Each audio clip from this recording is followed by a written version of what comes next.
Hello and welcome to another video. This time we're going to be looking at how to use the lists data in Career Central. So I'm on the dashboard at the moment, but if I click on Reports and Lists and then View Lists. So if I click on Lists at the top there, you will see that there are various data fields that we can pull information from. So students input data on their side of Career Central, and then we can compile it together and use that data. So for example, there is a page that the students fill in about their plans, and they have a drop-down list with options that you can edit. For example, I'd like to go to university next year, I'd like to leave school as soon as I can, I'd like to go to Polytech, and so on.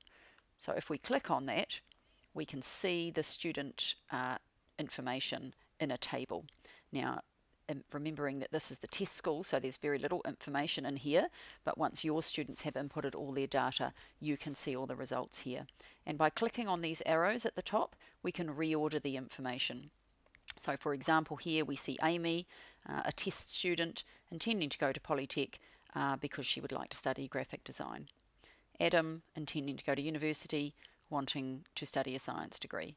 And again, we can alter those choices so that we have them in order of, for example, all the students who want to leave school as soon as they can.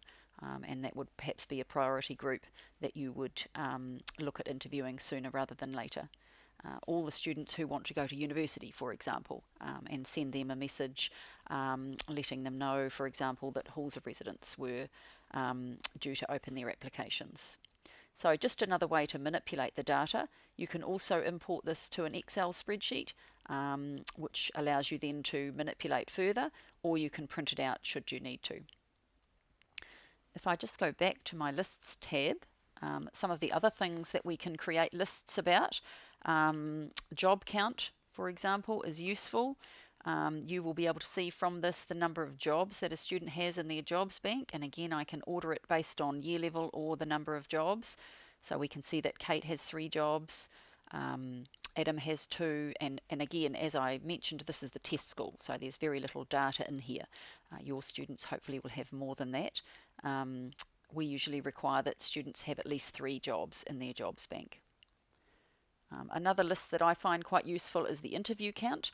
So you can see how many interviews a student has had, and particularly useful to see if you've got, for example, senior students that haven't had any interviews. They might be students that you would like to target and call in for a meeting.